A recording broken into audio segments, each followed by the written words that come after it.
All right, and I guess then we Yeah. can get started then. Ooh. All right, and hey everybody, welcome to Team Bonus Action. That this is our it's supposed to be the first of the month, but we had a bit of delay, so that we are back on the bonus roundtable, and then that today's subject is going to be that the joys of painting minis and or miniatures. So that who do I have with me at the virtual table?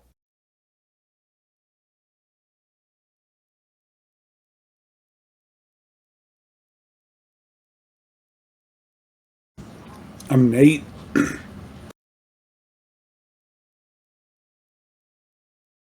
I am Knox. I make the meatloaf. Okay then. Okay then. Fun stuff, fun stuff. Now then that this is a little bit out of my wheelhouse. So forgive me that if it is basically most of y'all carrying the conversation. But up in the best way y'all can describe it for just at the un for that the un non initiated. What exactly is a miniature?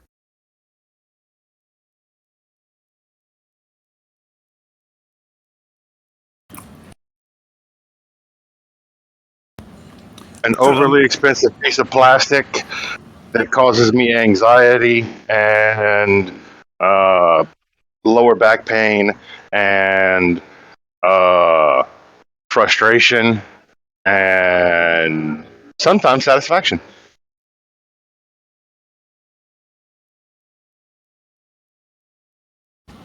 Pretty much.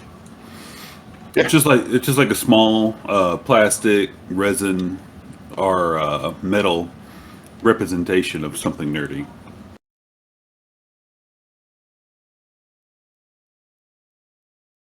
All right, then. Fair enough. So exactly that you know that being that the title of this is that the joys of miniature painting just just describe like what do you normally feel like whenever that you have a miniature or else a set of miniatures to paint. What exactly do y'all feel from it?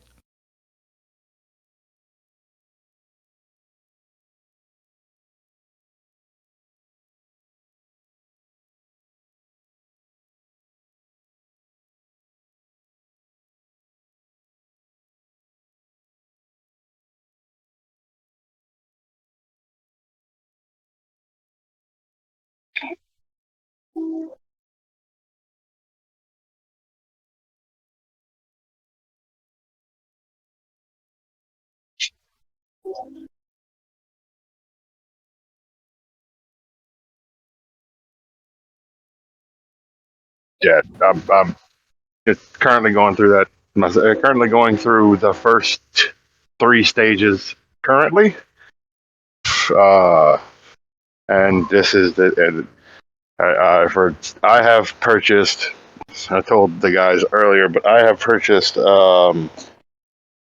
three Games Workshop Warhammer Age of Sigmar kits for my D&D game. As the Soulblight Gravelords Start Collecting box, which is just 26 skeletons. Uh, six of them are mounted knights. One of those mounted knights is the White King, and I also grabbed a box of the Blood Knights, which are vampire mounted knights, and I also have another box coming in of the Flesh Eater Court, which are a lot of ghouls and a big zombie dragon. So I had the elation of buying it,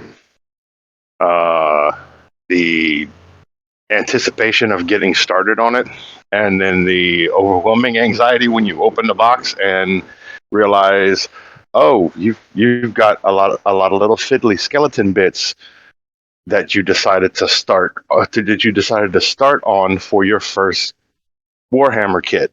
Neat. Um, Yeah, so I'm currently. that kit's probably 20 years old. The skeletons. Mhm. So I know it's not well thought out. So I have sympathy for you. Yeah. The just trying to get the White King's torso onto the damn horse was a pain. Took me almost 20 minutes to figure out. Hey, this doesn't fit right.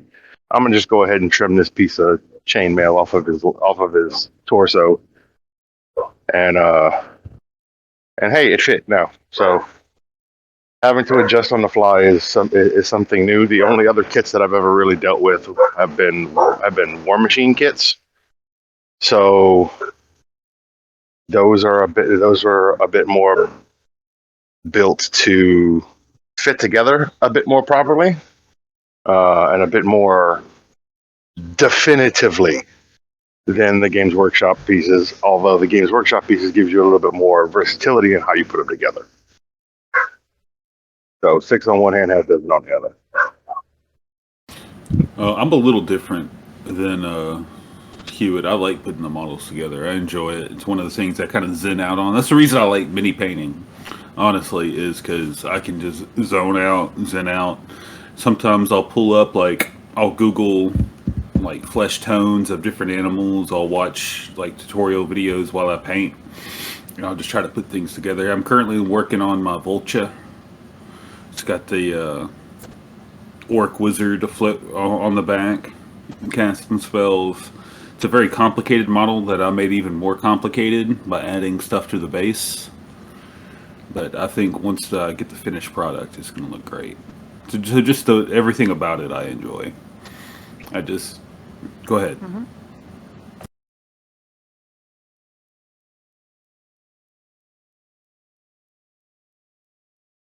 Yeah, then I have basically dabbled up in like a little bit of painting myself.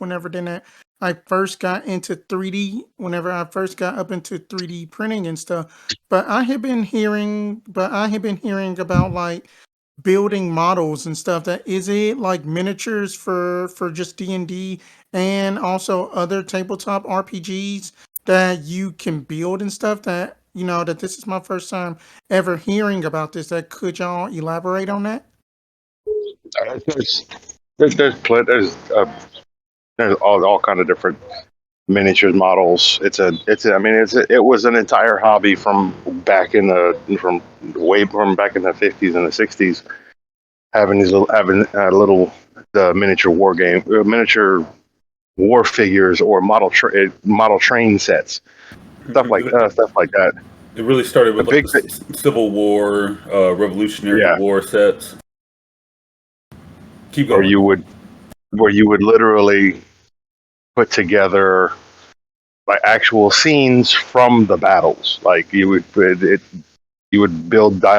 diorama of uh, you would build a diorama of build a diorama of like the Battle of Shiloh or Lexington and Concord or things of that nature. The model train once the model train genre kind of picked up, it picked up a good bit of speed. Um, and then in came the more of the war, more of the it's mainly started with more of the historical wargaming, medieval battles or stuff like that, and then the games progressed to essentially miniature reenactments of these battles, which then progressed into stats for units and doing large scale combat, um, and ultimately progressed to uh, 18 to 22-year-old guy in uh, on the West Coast that was playing one of these medieval war games, and just kind of looked down at it, and went, I wonder what it would be like if I was just that guy, instead of these 70 guys. I want to just be that guy. And Gary Gygax wrote the base rules for Dungeons and Dragons, and that's legitimately how that all started. Yep. Fascinating. And like,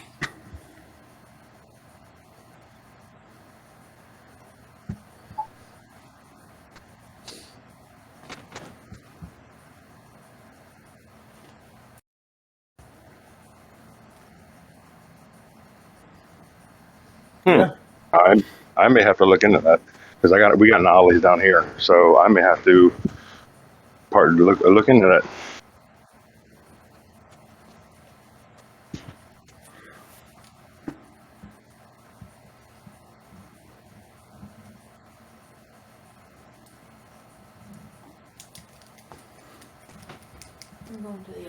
All right. I was going to say, in 40K, the way 40K started, it's a combination of the Crusades plus Margaret Thatcher's England. So that's the reason it's so grimdark, is because that was not a good time for England, Great Britain. Kind of like now with the Brexit. That's why they're getting so popular. Interesting, fascinating. Then that is a very good history lesson regarding that. I mean, that I know that I have seen like that the painted dioramas and stuff, and then I know that some people like to get invested up into like macro photography and then take pictures of just their sets and stuff. I know you, Nate, specifically that you do that on your Instagram, right? I sure do. Right. So okay, so then that if say for example that I was a brand new person into it, what paints would y'all recommend? Just tell me a little bit about painting styles and stuff like that. Well, Games Workshop offers up like where you can get a set of minis, a decent brush. They'll give you like 2 or 3 minis in the paint you need. But Games Workshop's paints, while they're high quality, they do dry out quick. Yeah, and they are. Well, Citadel is the Games Workshop Paints. Yeah. They. I mean, don't get me wrong. Citadel Paints are spectacular. They are formulated for minis. They are formulated for plastic and resin. They're a little on the thinner side than your typical acrylic paint. They are matte. Um, they're matte they're super matte, so they take to other colors very well. They then take to a gloss clear coat or a matte clear coat really, really well. Uh, they are kind of on the pricey side when you're looking at $4 to $8 for a small pot for about a tablespoon and a half of paint. Uh, there are other brands out there. Vallejo Air, which is specifically a an airbrush paint. Anything that is specifically formulated for an airbrush works really well for model painting because it is going to be relatively thin to start with. Apparently, Testers has actually recently put out within the last year or so, put out a line of regular acrylic, like standard go to the store buy acrylic paint. Has put out their own line of higher end craft paints that only take just a little bit, just a little bit of watering down to get them to that thinner consistency that you want for painting models. But ultimately, as long as pretty much any acrylic paint that holds itself relatively together once watered down slightly is going to work to paint minis. Like Nate said, Games Workshop does put out full kits that have models, paints, and brushes in it. Just, but if you have some decent craft paints laying around the house, add a drop or two of water to mix it in about a little under sometime, depending on the paint, depending on the mixture, up to about sometimes 25 to 50% water, just to get it really thin, and just hit it with you hit your spots with multiple coats, and just go. That's really the trick to mini painting is thin coats. You don't want to like just slap it on there. So no matter what kind of paint you use, like Knox just said, water it down for sure. Yeah.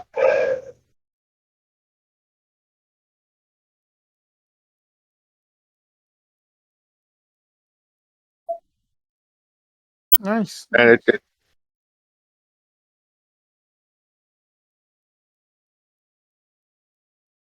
yeah. Right, right. And then then so about brushes, because I know whenever then that I was first getting just into it, then that I know that I had went to the Hobby Lobby section up in town and then basically got the little tester mini brushes. But can't you use like some of the fine art thinner brushes too as well? Describe the brushes that y'all use and such. I use a big. I do have like stuff meant for like acrylic painting, like small acrylic painting on canvases. I do use some of Hmm. those. But you just got. It's just like anything. You can use cheap brushes, but you'll get better results with an actual expensive brush. It's not like the paint. It's just that when it's made out of like not horsehair. My brother has some horsehair brushes he swears by, but they are expensive. So it's worth the investment for the brushes for sure. Yeah, ultimately your better quality brushes, your horsehair, your sable brushes are going to be pretty damn expensive. We're talking upwards of $30 to $50 a brush, and that's on the low side. However, they are that expensive for a reason because they work that well. The issue with the cheaper synthetic brushes is the fact that paint really likes to stick. Paint really likes to stick to them, and when paint sticks to them, that's when you get the fact that the tip will break apart, and you end up kind of running through brushes. If it's something that you're just playing with, it's not a problem as long as you maintain your brushes and maintain your tools. It will they will they'll serve you just fine. Um, and Go ahead, yeah. Knox. No, go ahead, brother. I was just gonna say you can also buy stuff to restore your brushes. Like I say, you've used Hmm. them a lot. There's conditioners out there for your brushes specifically meant to make them almost like new. Yeah, there are brush soaps and stuff like that work, especially if you're getting into more natural materials. Some of the cheaper hair brushes, actual animal hair brushes, uh, that I mean, it's hair, right? And this soap has natural has it's soap and conditioners in it that that'll actually keep the brushes in really good shape. So that's always an option if you don't want to keep spending like $6-8 every couple of months because you paint a mini every 5 or 6 months, then condition some brush soap is a cheap option to keep your stuff good in between paint sessions.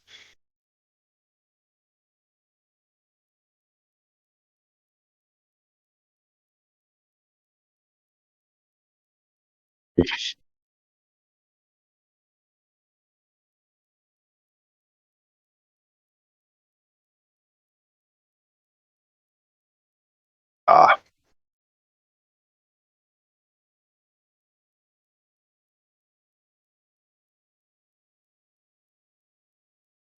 mhm. Mm.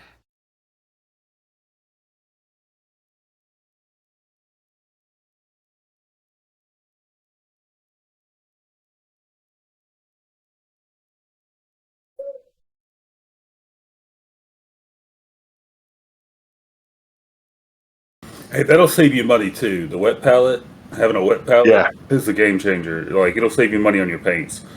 It Now happens. here when it comes to paints, you ultimately have two different style bottles. You have the Citadel paint pots, which are flip top open, open. You flip the top open and they're open. Um, then you have a lot of most of the majority of the other hobby paints for minis are all come in dropper bottles. I have a set that it's actually Moose's set of he got an army painter like the $120 Army Painter paint kit. It comes with a, a very large amount of a really good selection of paints from all their line, from the metallics to the tones and washes to their colors. The problem that you run into with dropper bottles is even if you shake them up properly, the when it separates after sitting for a while, the actual medium, the actual liquid that is used to thin the paints, has a tendency to get stuck in the tip. And no matter how much you shake it, the first the first drop is going to be clear.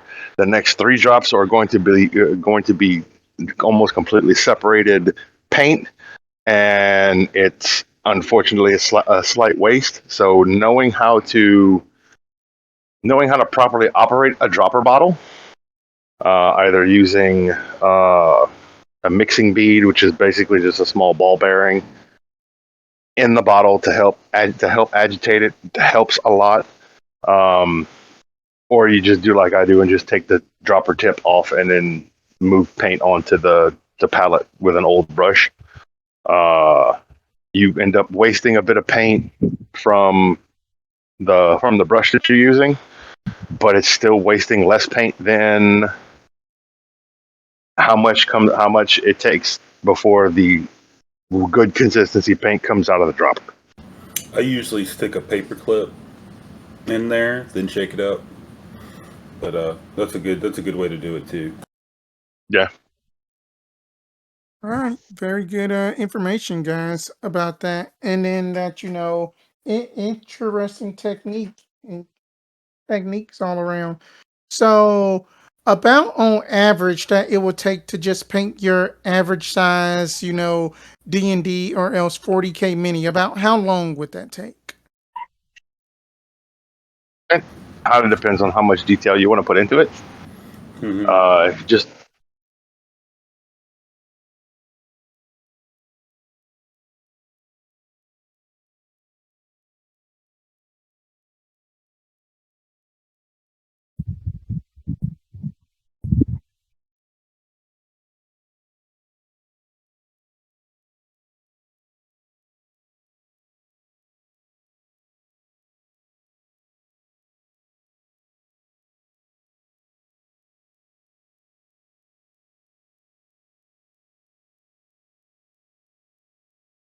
For the smaller minis like that, I can usually knock them out in probably like at 2 hours, at 2.5, just depending how I do it. How much, like Knox said, how much detail you want. But like my big minis, the one I'm working on now, I've probably already logged about 12 hours into painting it. I'm probably gonna do at least that minute, much more, because I got to take my time. The thing is, unless you want to like wet blend, that's a technique. You got to let things dry. So I'll paint for a little bit, give it a few minutes, then paint again. Thin layers are the key for me. yeah.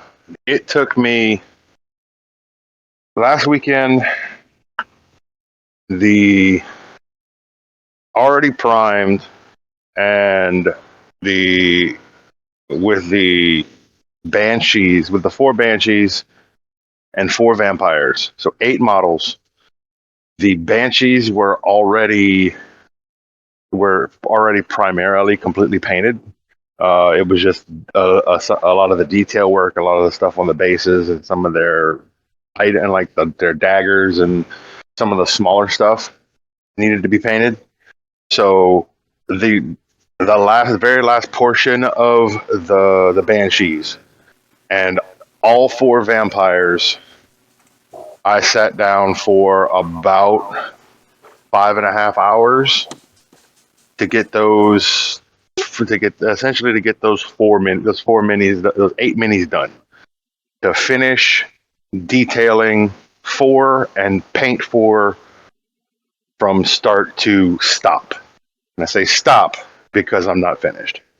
There are a bunch of details that I need to go back in and I need to especially faces because I'm horrible at faces. I need to go back in and fix fix a bunch of things. But 5.5 hours for 5.5 hours for essentially for 4 models.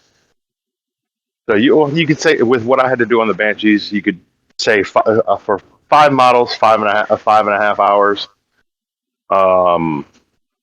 And those Banshees were seriously simple.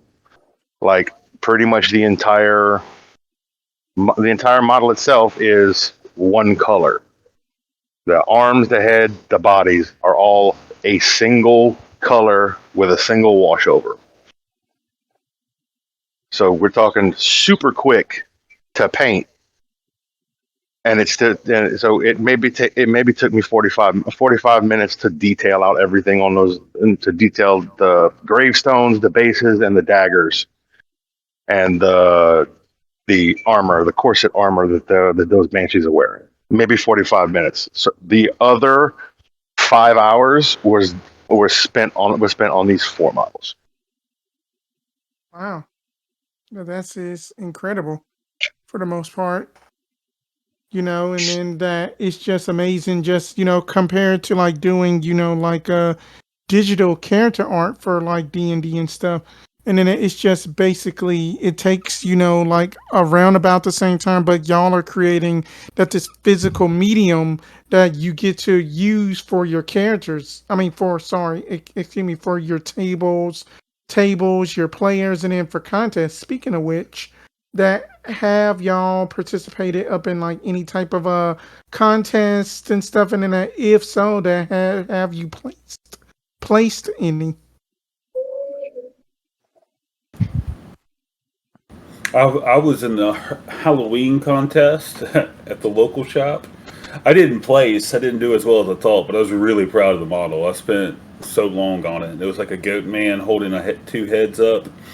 It was a lot of fun to paint. I have not, simply because I haven't been in a position or at an event or something or anything like that to actually do that.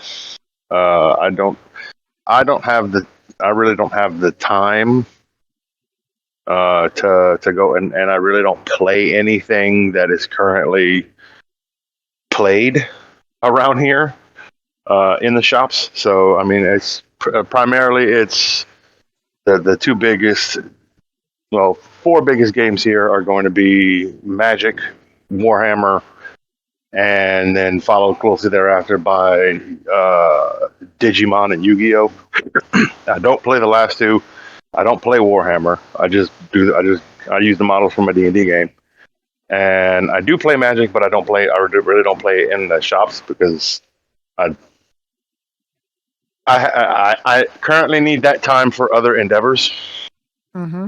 So I haven't been in a situation to put anything up, and I think I've only got maybe one model that I would at this point that I would feel comfortable putting in to a contest, and that's one of my. I have a full up Minoff Warjack that I'm really proud of. It's got a lot of detail that I spend a lot of time on.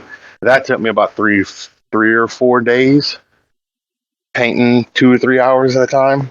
So that one took me about 6 hours. Um, I'm super proud, but I'm super proud of the how it came out. Uh, not super super proud of the highlights on it because I'm still learning a lot of stuff, a lot of the finer details on highlighting and extreme highlighting. But I am super proud of the weapon. Um, but yeah, I haven't been in a position to try yet. You what do you watch any? I'm sorry to derail you a little bit. Do you watch any YouTubers? Oh, I watch Ninjon and Pete the Wargamer religiously.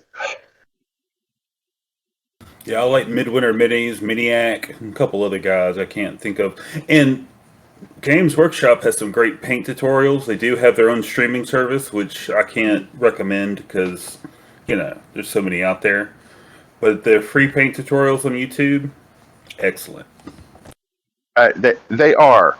However, I have watched the Vampire Knights.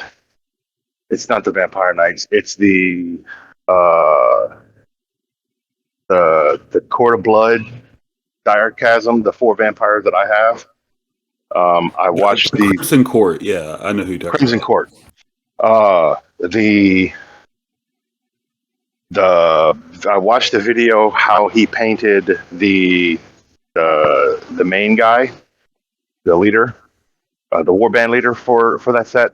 I watched that Warhammer painting guide and literally set from watching all the other people that I, because it's between Ninjan and uh Ninja, Pete the Wargamer, Goobertown Hobbies, and a couple other places. I know what to do.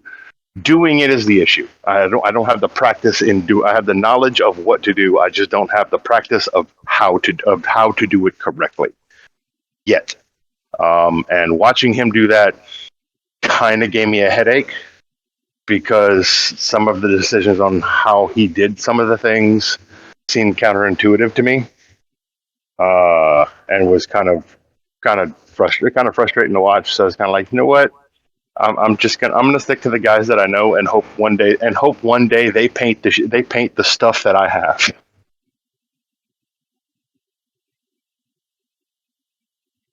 Miro, any feedback on that? These two things. Uh, I haven't entered into a competition because I just don't think my painting skills are there yet. Plus, I don't really watch a lot of mini painters on YouTube. I'll be honest. I'm really happy with certain models with painting minis. My main goal is to get to a level that is slightly above what you will get in a blind box, and I will call myself content because I know my limitations with painting. But I mostly do the terrain aspect because to me that's the really big thing. But I do love watching when some people paint minis. Like I've been watching a lot of like Black Magic Crafty started doing a lot of oil washes with watered down oil paints, and I did not expect those to come out as good as they actually do. Yeah, the concept of oil washing. The first time that I watched, the first time I saw it was Ninjan did it, and it was he was doing an Asiak Bone Reapers army, which are amazing sculpt, uh, bone construct skeleton dudes.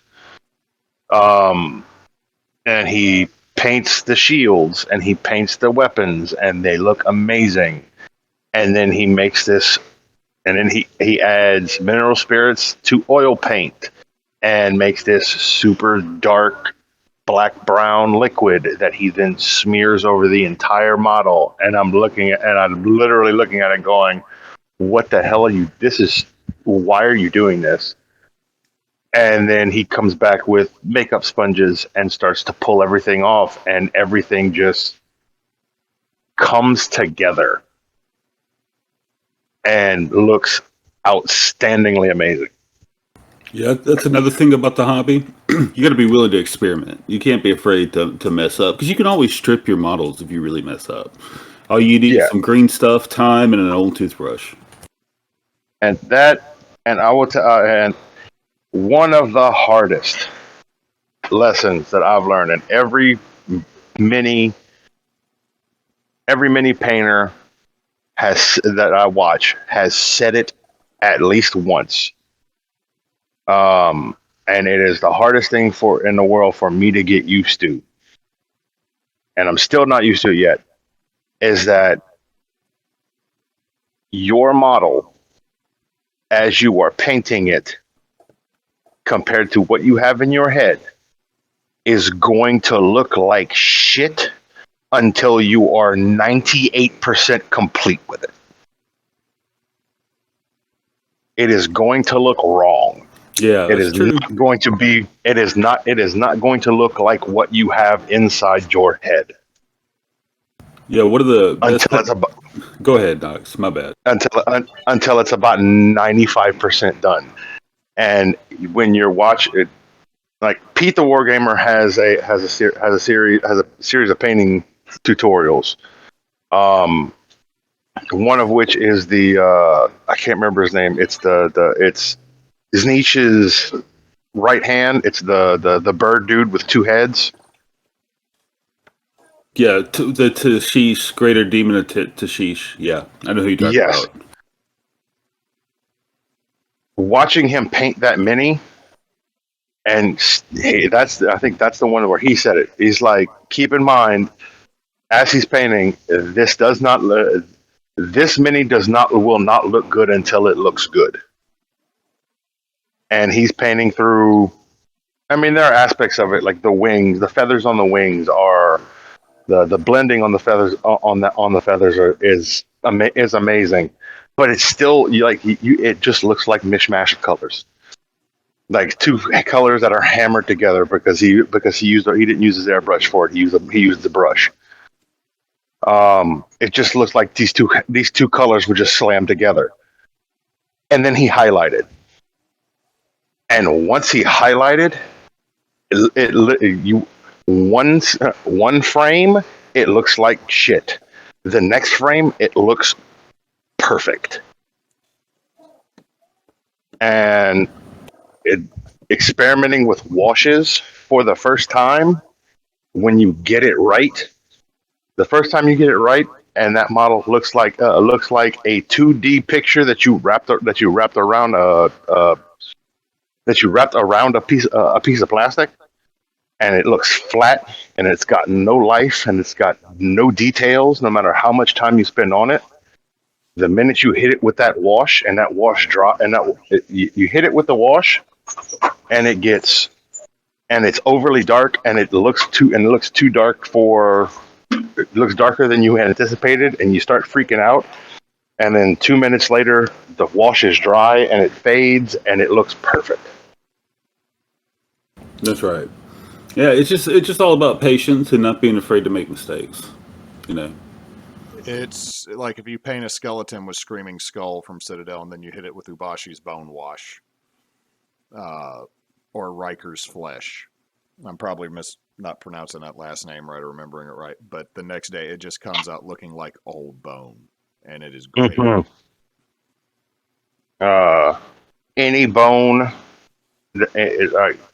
my go-to for bone is going to be your the bone color that you want to use, whether it's going to be an off-white or more of a tan sand color. Depending on the utilization, I typically go with that khaki, that sand color. Hit it with that, and then any of the medium dark brown washes. Once that wash hits it, that it just pops, and it comes out looking amazing. It comes out looking perfect, and you didn't do anything. And then you just go back, and then you go back over any of the raised bits, like the orbital bones or the jawline, with that base color again, just to make it pop a little bit more, and it comes out perfectly. And it is super easy to do.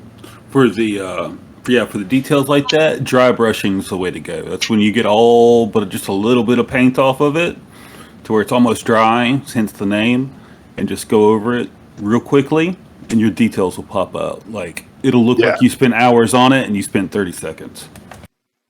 I got a question for you, Nate. What kind of brush are you using for your dry brushing? I have I use it's like a army painter. It's kind of like it looks like a makeup brush, but it's not. I should have just bought makeup brushes because they're a lot cheaper. Elf Cosmetics has a small foundation brush for for like $4, and it is perfect for dry brushing. But something that I have learned is that to really make your dry brushing pop and to get your brush prepped properly and not have too much paint on it is you don't use a paper towel. What you do is you use like a small piece of wood to dab your brush into, because what will happen is it'll absorb some of that paint. no, it will the wood will not absorb. It will not the wood will rub the paint off, but it will not absorb the moisture from the paint like a paper towel will. So you still end up with that dry brush load, but it's not bone dry, which means that the pigment actually flows onto the model easier.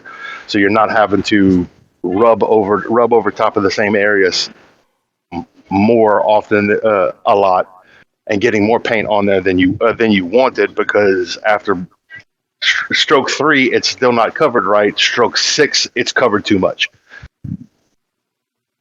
Better paint control, you know. Exactly. Yeah, it's just something you got to play around with and experiment with.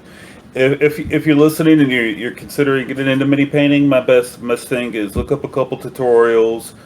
Don't be afraid, like Miro did. Get craft paint, water it down. You can start cheap. Now the good things are expensive, but it's a hobby, and you don't need to have everything all at once. I didn't have everything all at once.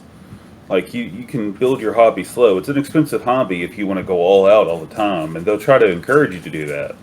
But just take your time. Get you one or two. You can even get the Reaper minis are great. The Pathfinder minis are great. You know, you don't have to put those together. And if you don't like what you paint, like I said, you can strip it. I got one of the best painters I know has stripped his army 6 or 7 times just because he doesn't want to spend money. It's probably because his wife won't let him. But he paints it over and over again. And Sure. A couple hours of work, and your blood angels are now ultramarines. exactly.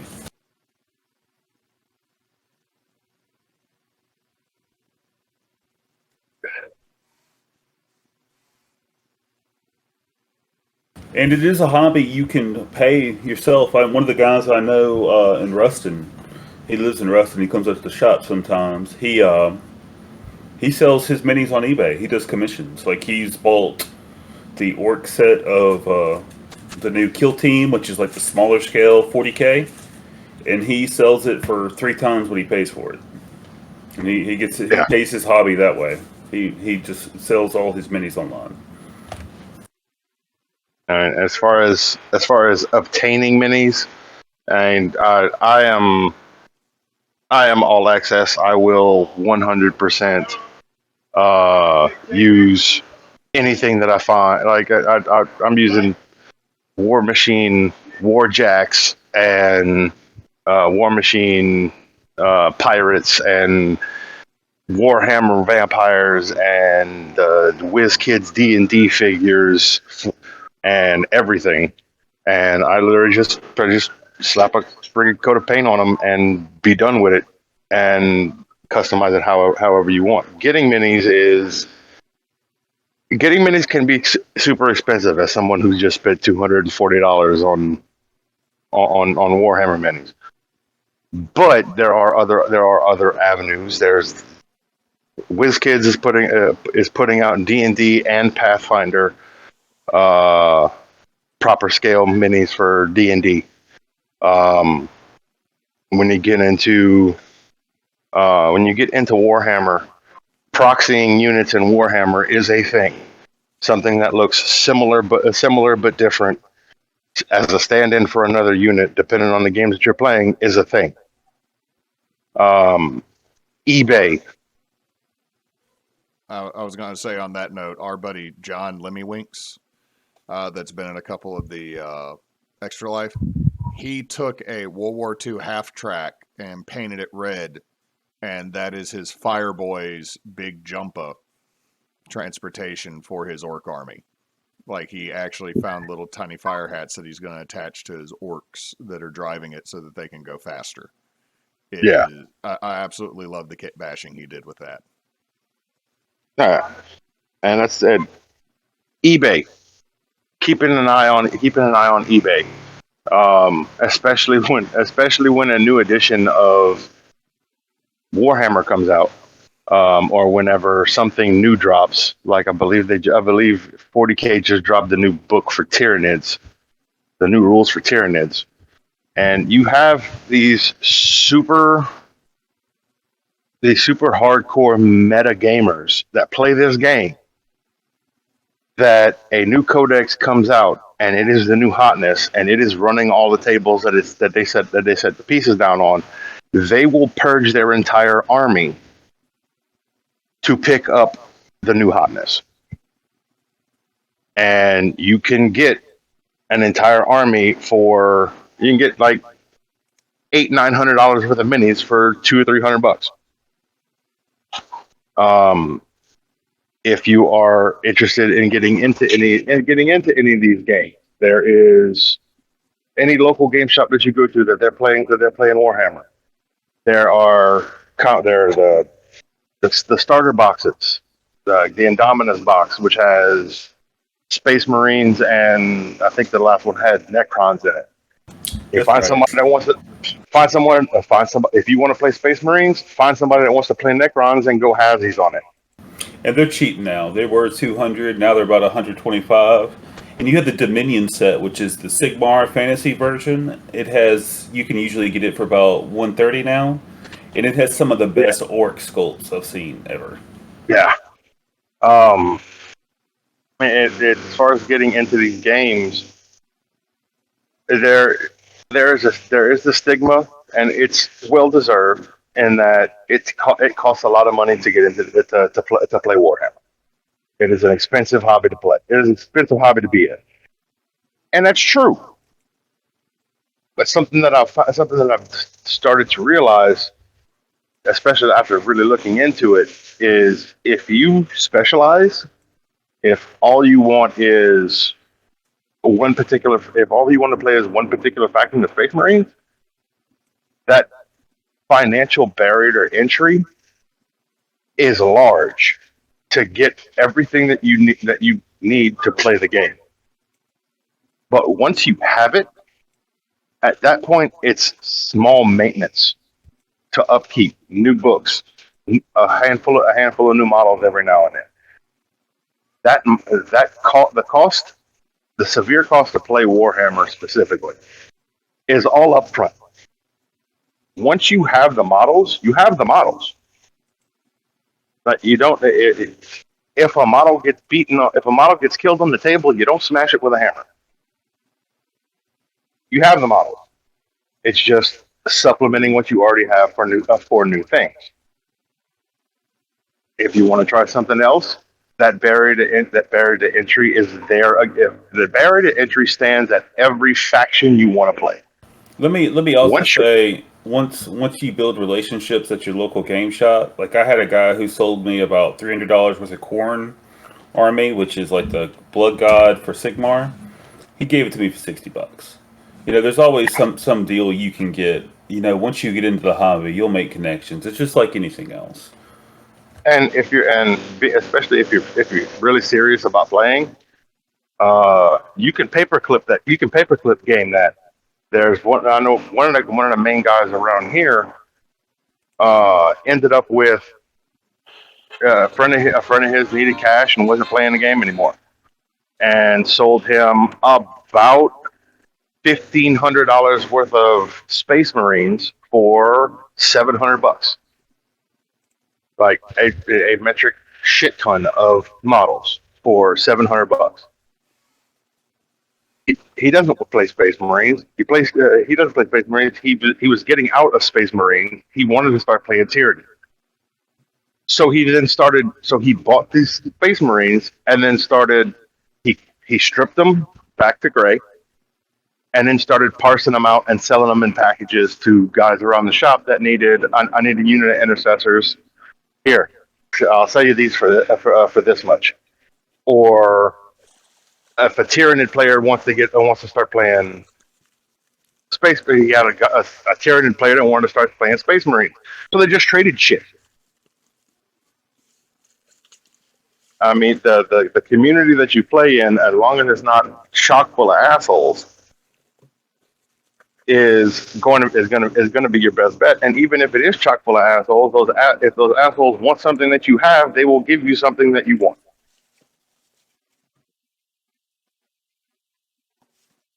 That is true. That is very true. I mean, then that so on that the topic of just basically doing that, a lot of projects with just miniatures and stuff. That do y'all have in that do now that do y'all have like any ones that aren't that was your favorite project? Right now I have two minis that I painted that are probably my favorite. It's the Craven King was fun to paint, and like I said, I think that's my only one that I've ever painted by itself.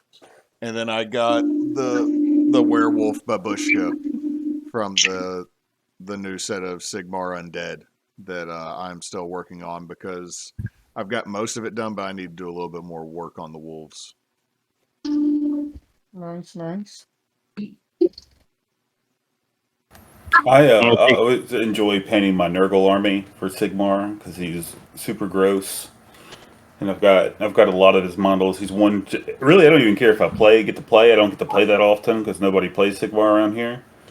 But I love painting Nurgle, whether it's 40k or Sigmar. Currently, it's the Blood Knights, the mounted vampires on the Nightmares that is currently sitting in a box on my work table. I'm waiting on. That's the one that I can't wait to get my brushes on. I bought it simply because out of everything that I saw for the thing, as far as the things that I could use in my D&D game, as it stands right now, those were the ones that were the coolest and some of the most detailed and beautiful models that I've found that I can potentially use in my game, so that I could justify buying them. And also, they're probably going to be some of the biggest challenge to myself as far as having them come out the way I want them to come out.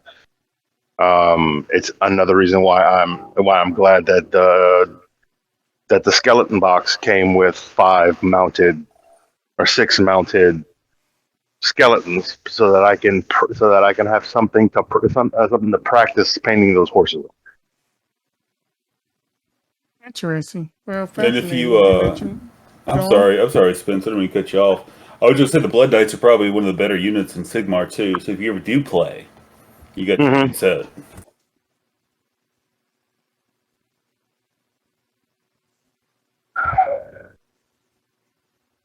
Oh, yeah, then that's all fascinating work, and then that that I am, and then I always get a joy whenever then y'all share y'all's photos and then pictures of just y'all's minis and stuff, and then it's just like, wow, so much details, and then that all three of y'all are basically pretty good at y'all's craft. But I do believe then that is our time for this bonus roundtable now that I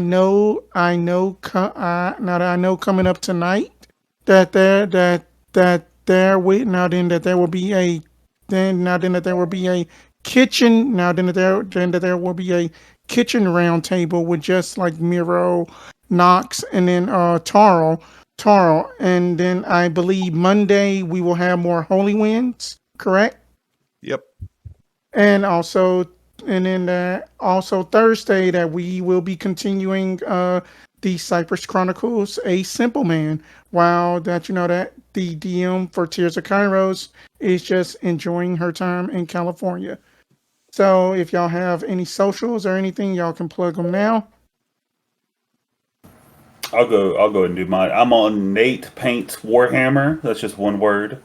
I have about 90 posts on there right now, of different stages of different models I'm working. I'm not very coherent, but I'm hoping I just in the process of buying a house, so hopefully once I get settled down, I'll be able to update it more, paint more.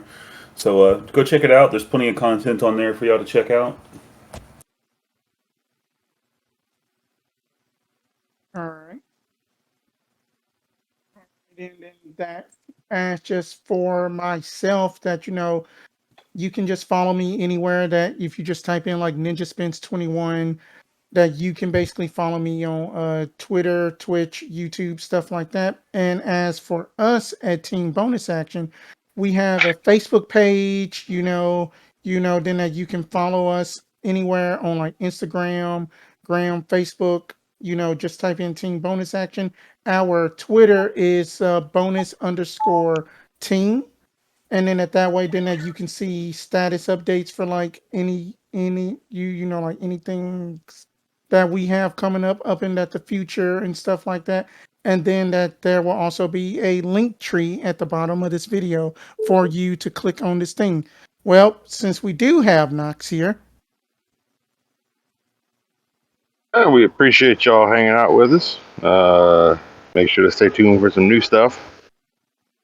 That's coming up, like Spence said. And until next time, folks, don't let your meatloaf. all right, and thank you for watching, guys. See y'all later. Goodbye, everyone.